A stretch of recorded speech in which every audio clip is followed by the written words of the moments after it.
Oi, gente. Gravei esse vídeo aqui para a gente fazer um registro da França Napoleônica. Então, um tema que eu queria trabalhar com vocês em aula, mas não deu e, enfim, para a gente não atrasar o cronograma, eu deixo esse vídeo disponível, espero que vocês possam ver. E é um resumo, tudo que eu tirei aqui saiu de um livro chamado História das Sociedades, que foi organizado pelo Rubem Aquino com outros professores de história. É um livro voltado aí para o ensino médio, mas um livro texto. Então, essa é a fonte, não vou fazer uma descrição do que está no livro, fui lá buscar esses elementos que eu vou passar a expor agora, no formato de aula que a gente normalmente tem. Então, é isso. É uma visão de conjunto sobre o governo de Napoleão, que é o episódio imediatamente posterior à Revolução Francesa, né? Então, a Revolução Francesa que a gente estudou nas últimas aulas tem 3 etapas: a Assembleia Nacional, a Convenção e o Diretório, e no golpe é o 18 de Brumário, 18 de novembro de 1799, quando o Diretório é deposto, no seu lugar ascende a condição de figura central da República Francesa Napoleão Bonaparte, um general de exército que havia comandado campanhas contra os adversários da França em territórios múltiplos, né? Então, vamos conhecer um pouquinho como foi essa etapa e como que essa etapa tem repercussões importantes do ponto de vista internacional, né? Então, nosso objeto aqui, portanto, é a França napoleônica. Ele ascende ao poder, como eu falei, em 1799 e fica até praticamente 1815, né? Com um intervalo aí que a gente vai entender. Bom, e o que é o governo de Napoleão? O governo de Napoleão é um determinado hibridismo. De um lado, vocês sabem, ele vai ser coroado imperador, então toda aquela história que envolve a teoria liberal de uma democracia, das liberdades individuais, isso é posto em risco. A gente não pode dizer que a França Napoleão fosse um modelo de democracia, visto que era um governo chefiado por um imperador, mas, ao mesmo tempo, é um período de consolidação de certas ideias, de certas concepções de Estado que foram gestadas no período da Revolução anterior, ou seja, não é uma volta atrás. A França Napoleônica não é um retorno simplesmente ao absolutismo, não é. É alguma coisa que vai ficar no intervalo, né? Nem é a moderna democracia liberal, nem é uma volta atrás completa. É um hibridismo, um modelo de experimentação, né? Enfim. E vamos conhecer questões gerais aí desse período que nos permitam passar para a etapa seguinte, que é conhecer algumas repercussões no mundo, sobretudo nas Américas, desse período. Então, vamos lá, do ponto de vista institucional, do que se trata isso, né? Então, do ponto de vista das instituições, o governo de Napoleão tem 2 fases muito claras. A primeira delas é o consulado, em que Napoleão ocupa a função, Napoleão Bonaparte ocupa o cargo de primeiro cônsul. Vocês veem, né? Tem Assembleia, Convenção, Diretório, agora Consulado. É uma experimentação, né? É como se os dirigentes daquele período político conturbado tivessem fazendo tentativa e erro para ver o que vai dar certo, né? Então, Napoleão, ele não vira presidente, ele vira primeiro cônsul. E o que significava isso? O poder executivo na França seria exercido por 3 cônsuls, primeiro, segundo e terceiro cônsul, sendo que não é um colegiado de 3 pessoas, né? Trata-se de um ordenamento. É como se fosse o primeiro cônsul o presidente da República, o segundo vice e o terceiro vice do vice, né? Então, de fato, quem tem as funções de chefia de Estado é o primeiro cônsul, é Napoleão, centralizado na figura dele, né?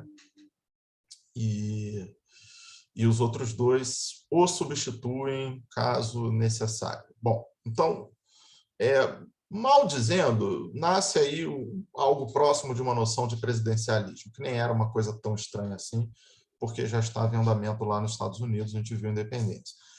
Então, a primeira ideia é o consulado, e neste caso, o consulado tem um mandato. O mandato é de 10 anos, sendo que não havia nenhum impedimento formal na legislação da recondução a esse mandato, ou seja, Napoleão poderia concorrer ao final desses 10 anos a um novo mandato e, ao final de 10 anos, concorrer a um novo mandato, não havia nenhum tipo de limitação quanto a isso, né? Em algum momento, bem no início, surge a ideia de extensão do mandato de Napoleão, né?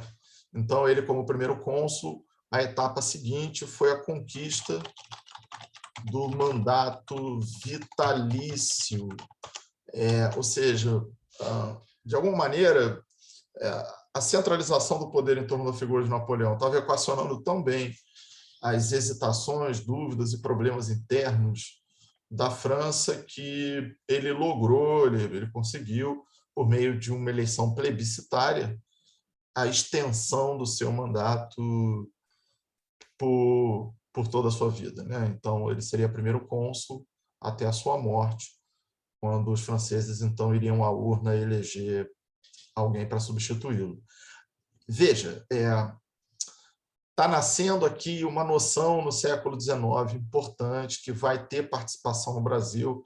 É uma noção que depois os positivistas vão se apropriar dela, da ditadura republicana. A ditadura republicana é uma perspectiva que coloca muito em xeque a legitimidade e o funcionamento do sistema representativo, com eleições, com partidos, em nome de uma certa estabilidade, né? E aí o que eles vão defender é a tese de que as eleições acontecem na morte do presidente da República. Então, todo mandato seria vitalício, todo mandato de executivo, e muitos dos defensores dessa tese, que é um republicanismo mais conservador, também vão defender que, circunstancialmente, órgãos colegiados têm um mandato vitalício. Aparece no Brasil o debate sobre a hipótese do Senado vitalício, por exemplo. Os republicanos positivistas no Brasil defendem a tese da ditadura republicana, do mandato presidencial vitalício também, na ocasião da proclamação da República, né, em 1889, naquela ocasião, né, com o Marechal Deodoro. Então, essa ideia do mandato vitalício é uma coisa que vai aparecer e não desaparece ao longo do século XIX. Vira um recurso de ocasião dentro do debate republicano-liberal, né? Então, ele é primeiro cônsul, faz um plebiscito, o seu mandato, que era de 10 anos, é estendido para enquanto durar a sua vida, e depois de outra consulta popular, você tem a coroação dele como imperador na França, se eu não me engano, em dezembro de 1804, né? Então, você tem a proclamação de Napoleão como imperador da França. Eu vou deixar essa data aqui, mas eu não estou muito certo dela de cabeça, está em 1804. Então, tudo o que aconteceu do ponto de vista do desenlace institucional está compreendido mais ou menos nessas etapas aqui, tá? E o que acontece? Uma questão importante, né? A gente verifica nesse processo uma crescente atrofia do poder legislativo de modo autônomo.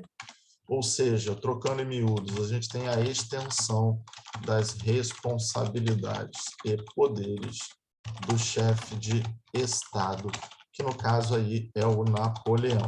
Então, aquela tese da separação de poderes, tese clássica liberal, ela é posta em xeque, porque você tem uma hipertrofia do poder executivo e uma atrofia dos poderes legislativo e judiciário.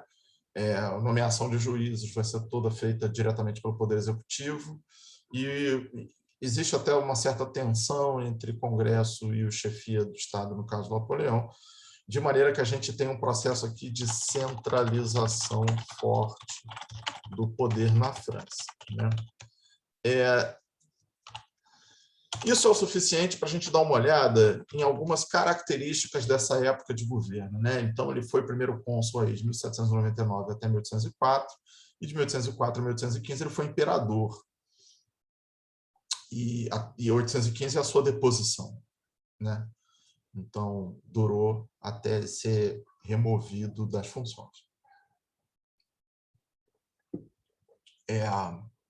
Queria que a gente conhecesse algumas medidas associadas a esse momento que eu acho que tem repercussões importantes demais sobre o século XIX, né? Um apanhado aqui, muita coisa fica de fora, é uma seleção arbitrária, né? Então, trata aqui importantes medidas de governo da França napoleônica. O acento é no O, né? Então, vamos dar uma olhada aqui. Eu vou fazer uma lista de algumas questões que são muito relevantes para a gente pensar, né? A gente tem, em primeiro lugar, aqui a reorganização do judiciário com a ascendência do poder executivo. O que se trata isso, né? Depois daquela confusão que foi a Revolução, você teve terror jacobino, depois o terror branco girondino, tratava-se da ideia de recuperar algum tipo de estruturação das instituições, no caso das instituições judiciárias, ou seja, uma organização melhor do sistema jurídico francês. Isso aconteceu durante o governo de Napoleão. Uma das coisas, talvez, de maior importância, né, foi a criação do Banco da França e a instituição do franco como moeda, ou seja, a moeda francesa que vai durar aí até basicamente o século XX. O franco foi estabelecido já nos moldes de uma nova concepção de organização econômico-financeira sob o governo de Napoleão, né?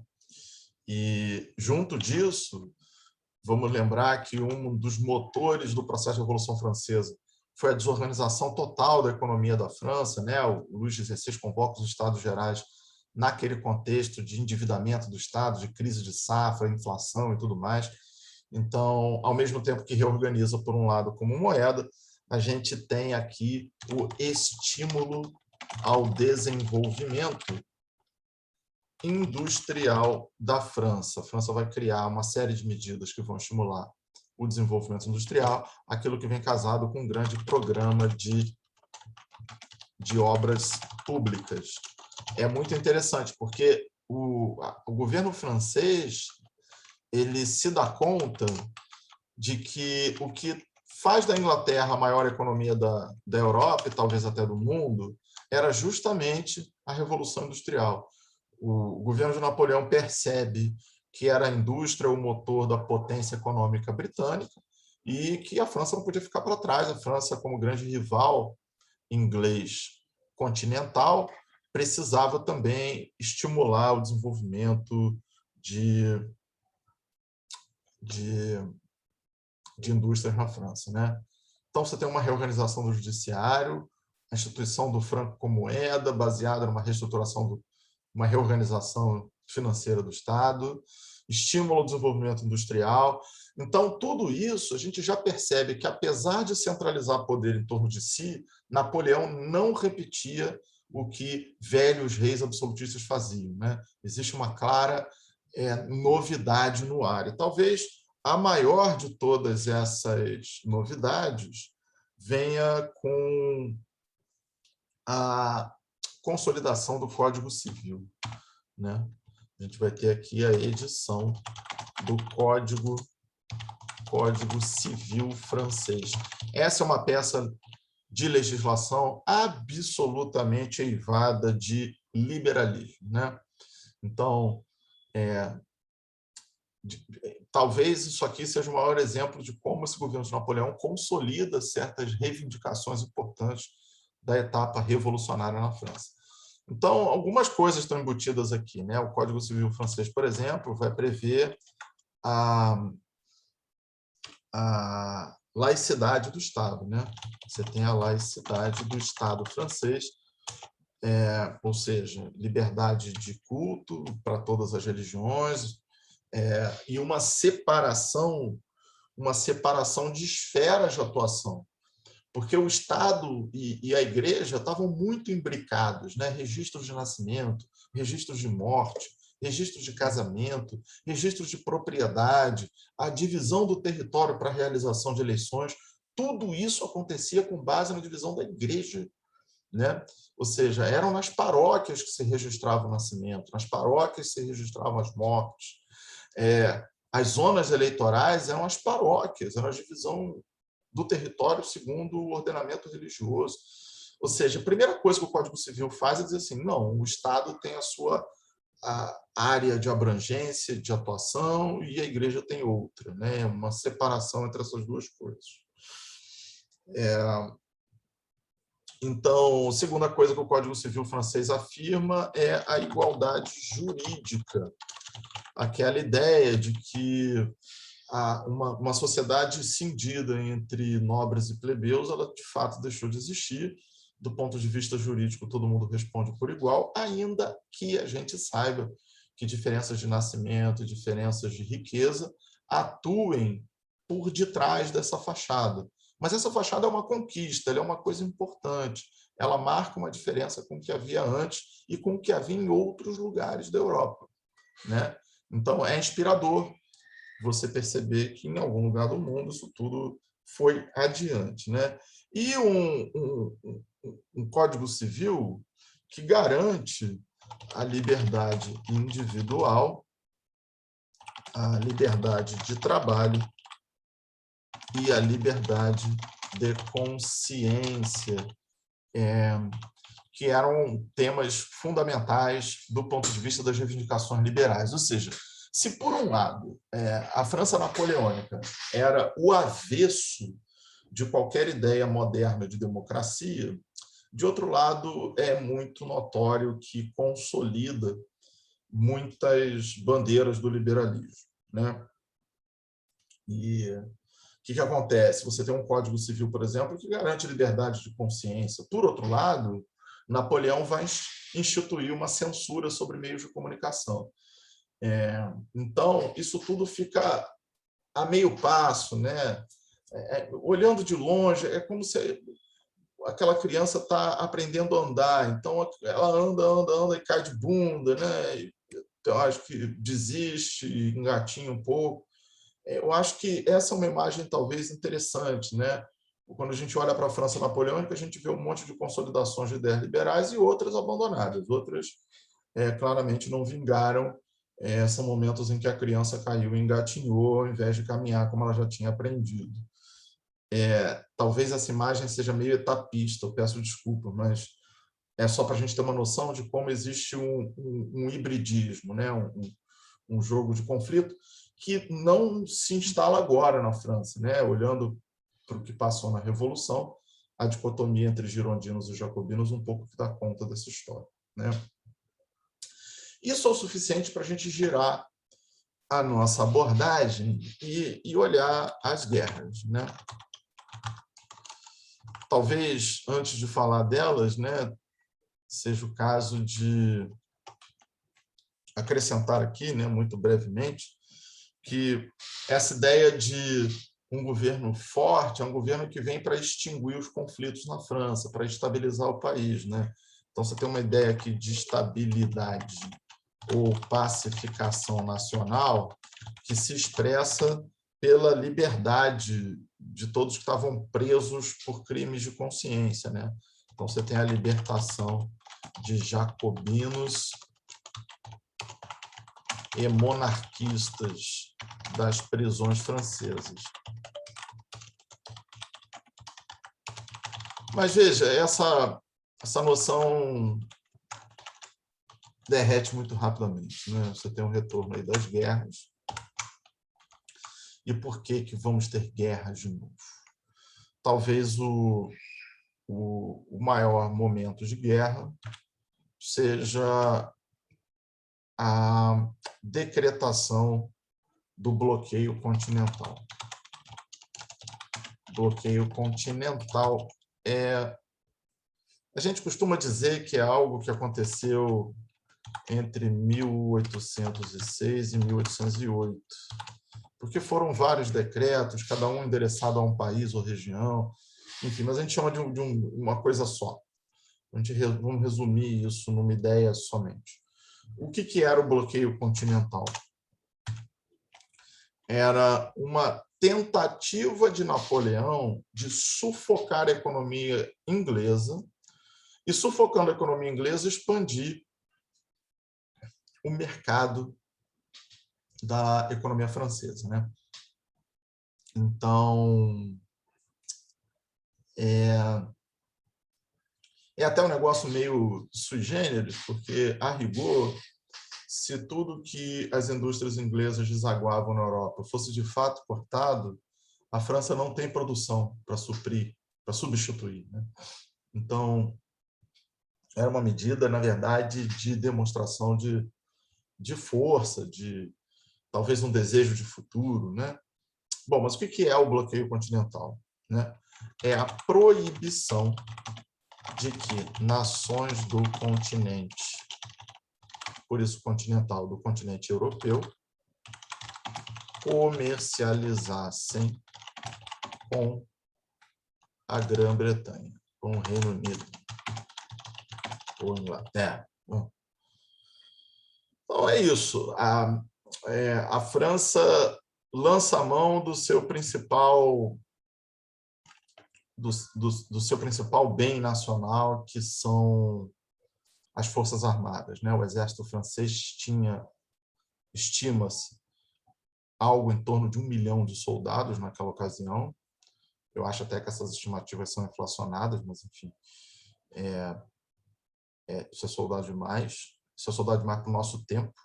Você imagine em 1806, enfim. Mas era um contingente de soldados absolutamente aterrorizante, né? A última coisa que alguém podia querer era se meter numa guerra com a França. Tanto é que, durante a Revolução, tentaram e ninguém marchou sobre Paris para acabar com a Revolução. O exército francês segurou as fronteiras de pé. Então, e nisso, o próprio Napoleão fez carreira. Então, o que Napoleão faz? Ele tem uma força terrestre muito grande, mas uma força naval marromeno. Uma força naval que não tem condições de encarar de igual para igual os ingleses. Então, ele resolve sufocar a Inglaterra. Ele ameaça os vizinhos: olha, aquele que de vocês continuar importando produtos industriais ingleses estão correndo risco de invasão, e, com isso, o esperado era que as vendas inglesas ficassem obstaculizadas e que a indústria francesa suprisse essa carência nos vizinhos de mercadorias, né? Essa ameaça, que era uma ameaça de guerra muito séria, por enquanto que pareça, surtiu algum efeito. As nações levaram isso a sério e, ao mesmo tempo que desafiavam a França do ponto de vista de que, olha, você não tem direito de dizer como será a política econômica interna da nação A e da nação B, muitos desestimularam as trocas comerciais com a Inglaterra, temendo uma invasão da França. E é claro que a diplomacia inglesa entrou em campo para contra-argumentar e contrapor, oferecer garantias, de modo que inaugura-se um segundo ciclo de guerras, depois dessas rodadas diplomáticas de pressões e tensões. De fato, a França invade seus vizinhos. Os ingleses oferecem ajuda como podem, mas muitos países caem, né?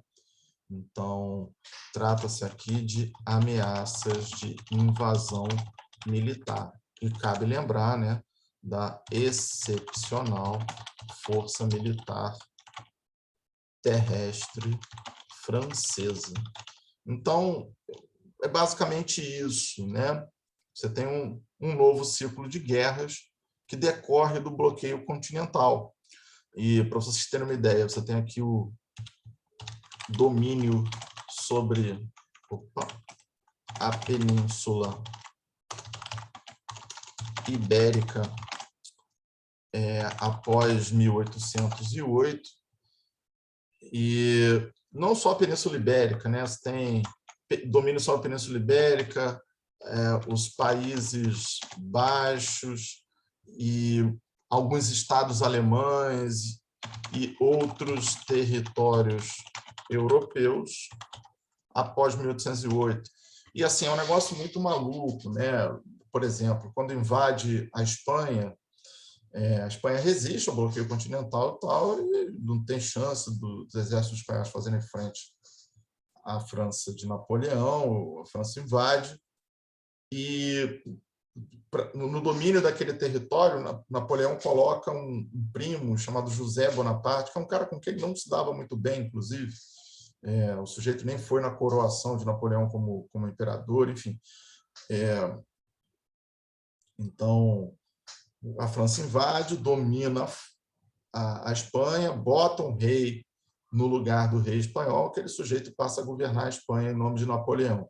Quando invade a Holanda, outro primo vira, outro Bonaparte vira rei da Holanda, nomeado por Napoleão. Ou seja, domínio territorial é muito forte e isso tem repercussões diretas no nosso próximo assunto, tá? Foi justamente quando a Espanha estava sendo governada por José Bonaparte que a América Hispânica vira e pensa assim, caraca, a metrópole está frágil, é a nossa chance. E aí começam as guerras de independência, né? E aí São Martín vai pegar em armas lá no Vice-Reino da Prata, no Vice-Reinado Nova Espanha, e começam as guerras de independência na América Hispânica e a gente vai começar a ver a libertação desses países todos. Trata-se, portanto, do contexto das guerras europeias, favorecendo, ou melhor dizendo, dando uma oportunidade para que rebeldes da América do Sul tomassem dianteira, né? E isso tem uma repercussão muito potente no Brasil. Vocês já estudaram isso com o professor Luiz, certamente, que é o fato de que, em 1808, na vigência do bloqueio continental, quando os exércitos napoleônicos estão às beiras de invadir Portugal, que era uma nação que não tinha a menor capacidade de se defender da França, e uma nação que também não poderia dizer não economicamente para a Inglaterra, cuja economia estava embrincada desde os tratados de panos e vinhos, lá do início da mineração e tal. Então, Portugal nem podia romper com os ingleses, obedecendo à França, nem tinha condições de peitar Napoleão.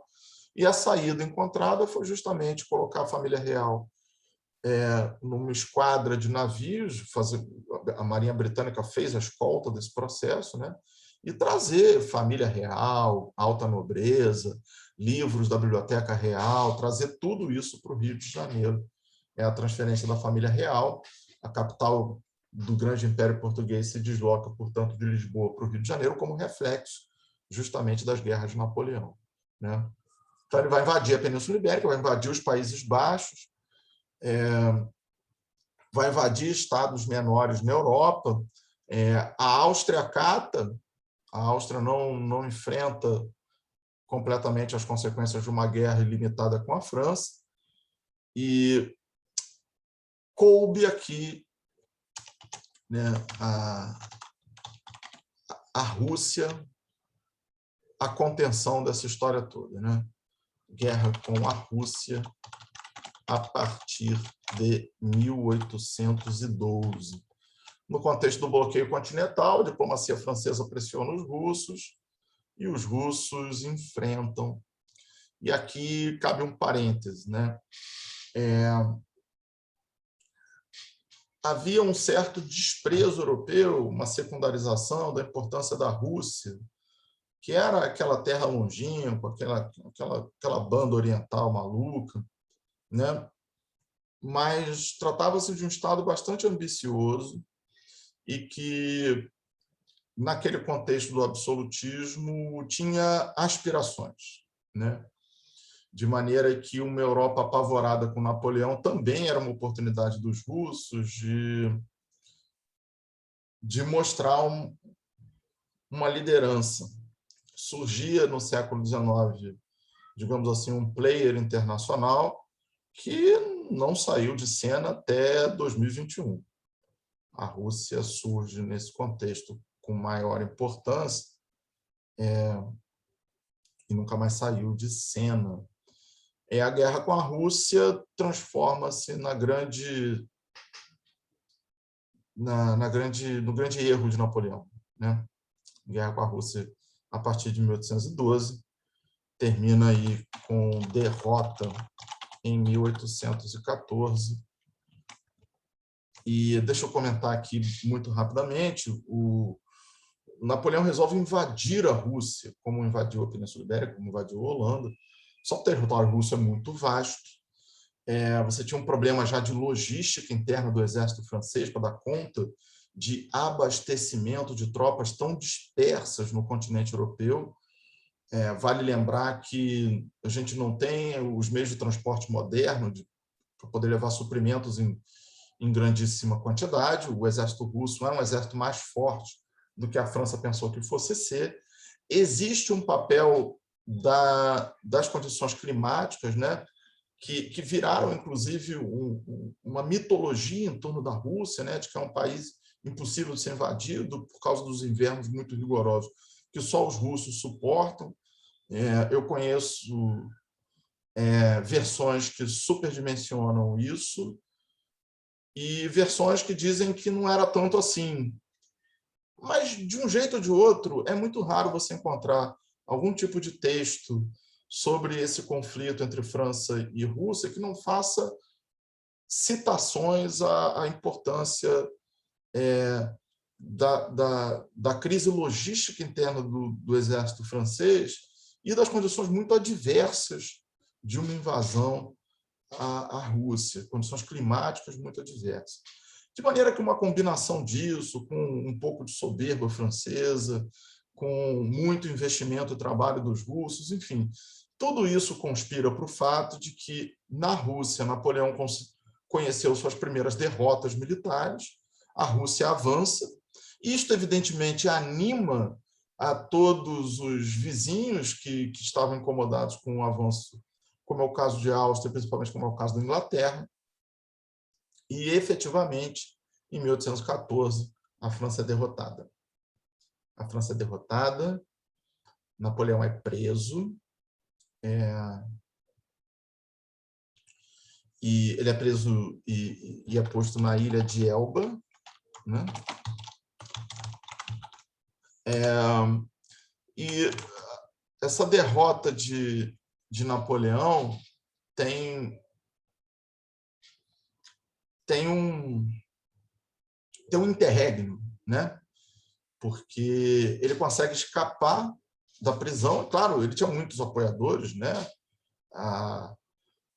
Havia muita resistência entre os vizinhos, e eu vou comentar um pouco disso também. É muito fato de que o Napoleão devolve à França um certo orgulho nacional. É um governo muito nacionalista que mexe muito com isso, né? Então, muitos monumentos, muitas obras. Napoleão encomenda coisas autoelogiosas, né? Pinturas e coisas que o projetassem, né? Então, ele tem muitos apoiadores, essa que é a verdade, e esses apoiadores conseguem libertá-lo da ilha de Elba. Ele volta para a França, e aí é o momento que a França passa a ter dois governos, né? Um governo que foi instaurado pelas potências vencedoras, e o Napoleão, que se autoproclama governo, é o chamado governo dos 100 dias, até que, após nova confusão, nova intervenção militar externa, Napoleão é preso pela segunda vez, em 1815, e dessa vez, definitivamente, ele vai ser levado para a ilha de Santa Helena. A ilha de Santa Helena fica perdida no meio do Oceano Atlântico, é uma posse britânica até hoje, se não me engano. E na ilha de Santa Helena, Napoleão acaba morto. É uma morte muito misteriosa, e eu li recentemente que pesquisadores exumaram lá os restos mortais de Napoleão. Existe uma forte suspeita de que ele tenha sido envenenado, muito embora os registros de época sejam de uma morte natural. Seja como for, a França napoleônica encerra-se pela guerra em 1814 e 1815. Então, a gente tem que ver aqui as consequências da guerra, para fechar uma abordagem sobre esse período, né? Então, as principais consequências da guerra. Antes disso, eu vou dar uma dica aqui interessante, né? O Napoleão, ele, talvez assim, antecipando um pouco o discurso dos Estados Unidos no século XX, né? Eu vou invadir o país tal para libertar aquele povo da opressão. Tinha um pouco esse discurso, né? Napoleão, na medida em que vai fazer guerra contra a Espanha, por exemplo, não diz só que eu quero vantagens econômicas para a França. Evidentemente que trata-se de libertar os espanhóis do jugo da opressão absolutista. Então, quando ele invade a Rússia, né, que foi a perdição dele, ele quer invadir a Rússia para libertar os russos do czarismo autoritário. Então, existe essa verve. De certa maneira, no início, isso garante a ele certo apoio popular. Assim, as pessoas que, de fato, estavam oprimidas pelo absolutismo celebram a chegada dos soldados franceses. Mas, com o passar do tempo, quando fica mais nítido que tratava-se de substituir uma tirania por outra tirania, essa conversa esvaziava, esse apoio minguava, e aí certas retóricas nacionalistas passavam também a fazer sentido, né? E aí existe um filme muito interessante sobre esse processo, o domínio de Napoleão sobre outros territórios, chamado As Sombras de Goya. Eu recomendo que vocês vejam vivamente. Goya é um pintor espanhol que estava vivo naquele contexto. As guerras e a invasão napoleônica atingem diretamente a vida de Goya, a sua arte, mas, sobretudo, a vida privada dele. E a gente percebe, vendo esse filme, essas tensões nacionais, né? Ainda bem que a França veio, vai guilhotinar o nosso rei, mas um ano depois, caraca, minha vida não melhorou porra nenhuma. E os franceses estão sendo super autoritários, super xenofobistas, assim, com os nacionais dos outros países, ou seja, contradição em cima de contradição, né? Não tem. Então, As Sombras de Goya, eu acho que é um filme que explora muito bem essas diferentes sensações no nascimento de uma noção de patriotismo, né, que é do século XIX. Então, tem essa onda aí. Bem, as consequências da guerra, né? Talvez a consequência maior de todas seja a restauração da monarquia francesa Bourbon, ou seja, o Napoleão é destronado, volta-se o regime da monarquia e é recolocado no poder alguém da família do decapitado Luís XVI. Então, essa é a primeira consequência, mas é muito importante a gente notar que a restauração de 1814 não é uma volta atrás no tempo. Ou seja, alguns avanços da Revolução Francesa, os próprios aliados e a nobreza francesa têm noção de que, se fossem totalmente revogados, você incendiaria o país de novo, né? Então, essa restauração da monarquia francesa acontece com a manutenção de certas conquistas revolucionárias. Ou seja, a Revolução Francesa, mesmo que ao final de 20, 30 anos termine com uma monarquia nobre de novo, o país não voltou ao marco zero, né? Sobretudo do ponto de vista das consciências, né? Claro que admiradores de Napoleão continuaram vivos e muito vivos. Evidentemente que muitos liberais continuaram convictos de seu liberalismo, e caminho pavimentado aí pelos primeiros críticos do liberalismo do ponto de vista dos trabalhadores. Então, é uma França completamente diferente daquela que entrou na Revolução em 1789. Então, a restauração da monarquia francesa é um ponto importante de se marcar. E tem outros dois para a gente fechar essa nossa visão de conjunto sobre o período de Napoleão. O primeiro deles é o Congresso de Viena. Opa! De 1815. O Congresso de Viena é uma coisa muito comum nas grandes guerras internacionais, é que o consórcio de países que vence se reúna para fixar os termos de um tratado de paz ou coisa que o valha, né? Então, o Congresso de Viena tem um pouco essa cara. É uma reunião diplomática acontecida em Viena, por isso esse nome, que estabelece certas linhas de ação para a Europa após as guerras de Napoleão, né? O interessante é que as decisões do Congresso de Viena não ficam aprisionadas em 1815, né? Eles criam mecanismos de ajuste de política internacional, de maneira que o que o Congresso de Viena faz é perene. O Congresso de Viena é muito menos um episódio, muito mais uma ONU, no sentido de que estabelece linhas de ação, linhas de força para o jogo de forças internacional entre os países, né? Então, vamos olhar com calma, né? É um congresso que reúne uma quantidade grande de países. A França está como observadora, mas a Espanha, com a sua monarquia restaurada também, Portugal está como observador. Você tem uma quantidade grande de nações, mas 4 têm as cartas do jogo na mão. Olhando para a nossa ONU de hoje em dia, seria dizer o Conselho de Segurança, né? Aqueles 4 que, de fato, decidem as coisas e os outros todos são obedientes a esses 4, né? Então, você tem as 4 principais potências europeias, que são os vencedores da guerra. Bom, em primeiro lugar, a Rússia, que virou o jogo. Em segundo lugar, a Inglaterra. Em terceiro lugar, a Áustria, o maior dos países católicos. E depois a Prússia, o maior dos países germânicos ou alemães. A Prússia já Bom, sem querer adiantar conversas do futuro. Essas são as 4 grandes nações que, ao se reunirem em Viena, decidem as coisas, né? Então, a consagração, vou até botar esse termo, consagração de 4 potências europeias, todas elas com um regime monárquico. Bem,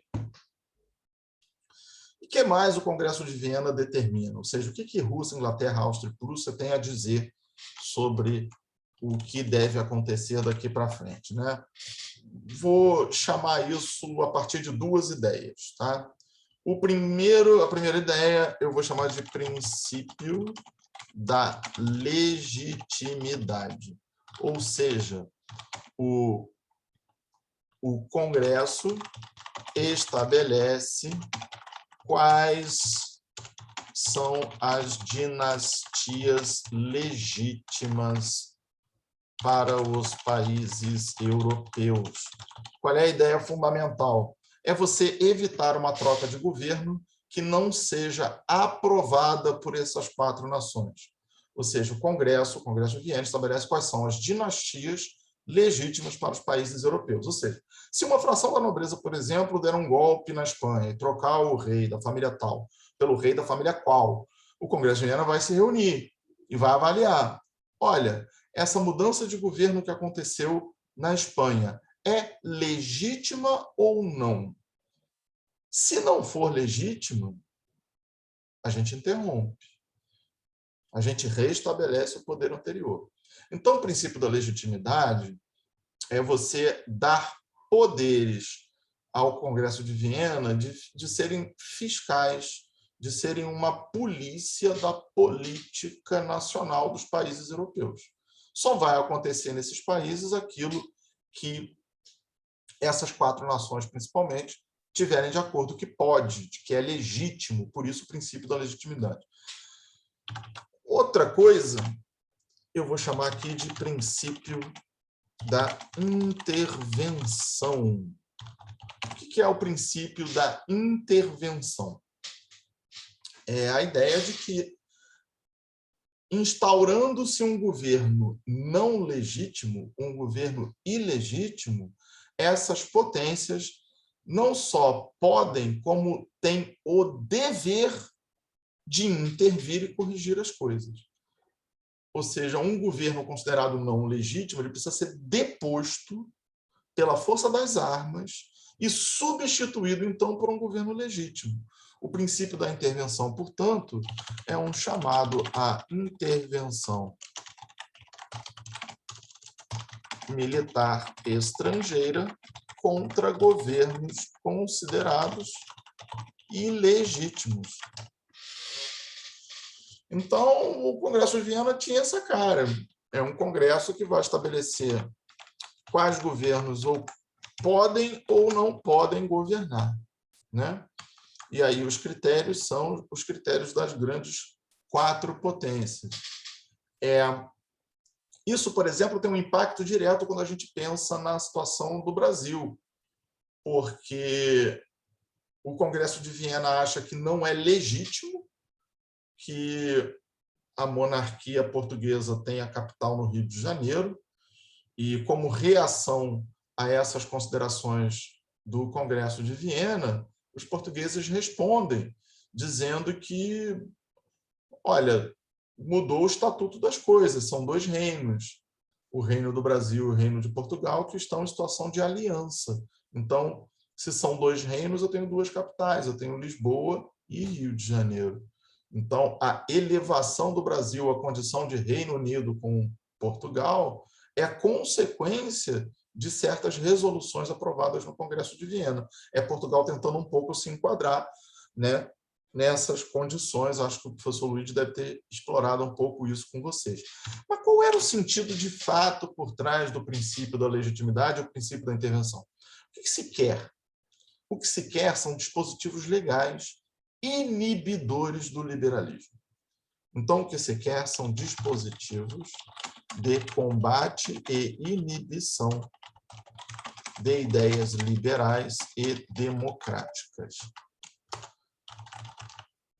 O Congresso de Viena ele está um pouco menos preocupado com o jogo entre as famílias nobres e muito mais preocupado em, se por acaso houver novo levante, onde se fale de democracia, de república, e se queira cortar a cabeça de um rei, que existam dispositivos legais internacionais que permitam uma pronta e imediata reação das monarquias absolutistas para encerrar esse papo, antes que esse papo vire uma coisa muito séria, como foi a Revolução Francesa.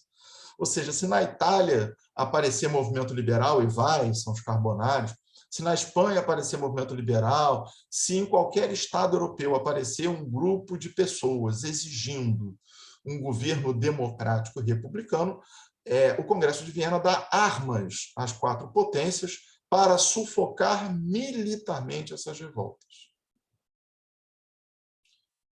E isso vai acontecer. A gente vai ter pelo menos 3 grandes ciclos de guerras liberais na Europa.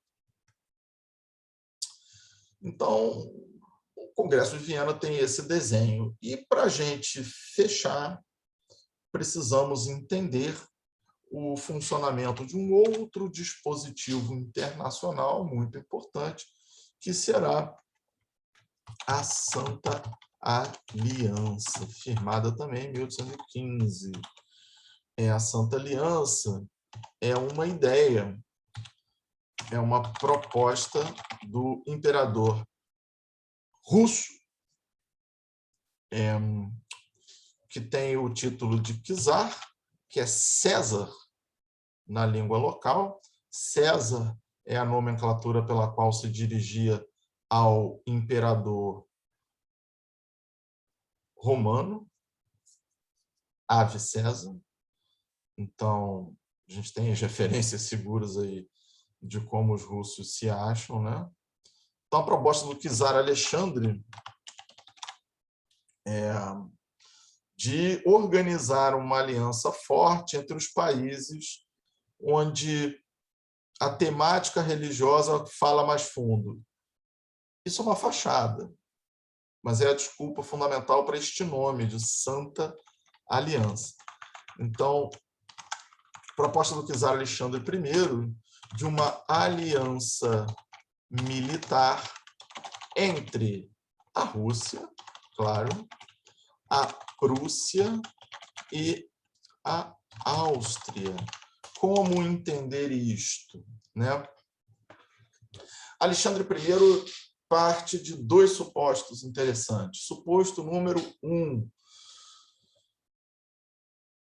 A Rússia está bem na fita. Sem a virada de jogo, que é a derrota das forças francesas pelos russos, não seria possível o fim da Revolução Francesa, não seria possível matar Napoleão, não seria possível um monte de coisas. Então, a Rússia se apresenta no jogo das potências europeias: nós somos grandes, nós somos fortes, nós queremos liderar alguma coisa aqui dentro. A Santa Aliança é um pouco fortalecer uma liderança russa diante, sobretudo, de um rival nascente, que são os ingleses. Segunda coisa importante: o que a Rússia quer com a Santa Aliança é a garantia do exercício do princípio da intervenção. Por quê? Vamos lá. A Inglaterra, sem sombra de dúvidas, era uma aliada, membro do Congresso de Viena, mas quando se olha para o regime político inglês, a gente vê que tem parlamento, a gente vê que tem eleição, que tem dois partidos.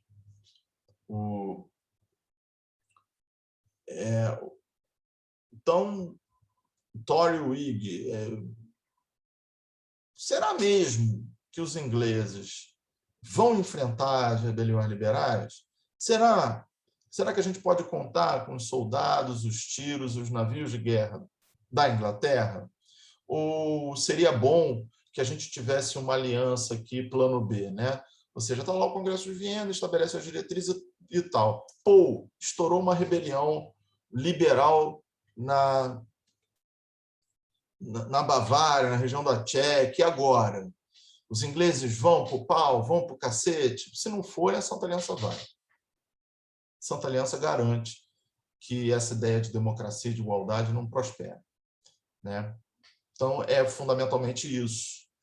Santa Aliança é uma aliança por dentro do Congresso de Viena que catapulta a liderança russa e garante, entre os regimes mais absolutistas, mais tiranos, mais obscurantistas do ponto de vista da ligação com religião, com fé e tudo mais, que, olha, vai ser levada a efeito essa coisa toda, né? Então, fica nítida aqui também uma rivalidade do ponto de vista diplomático, uma rivalidade diplomática com a Inglaterra.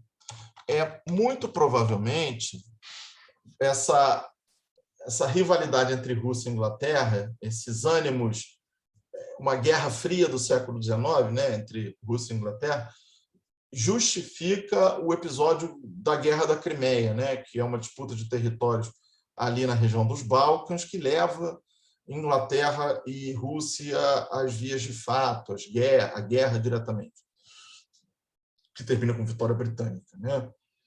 Mas o importante é a gente entender que a Santa Aliança era uma certa resistência mais dura do absolutismo às ideias liberais democráticas e que, enfim,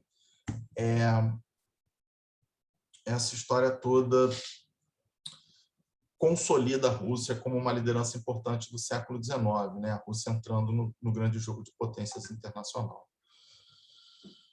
Então, meus amigos, temos aqui, acho que uma visão de conjunto sobre o que foi o período napoleônico na França e suas repercussões mais imediatas, né?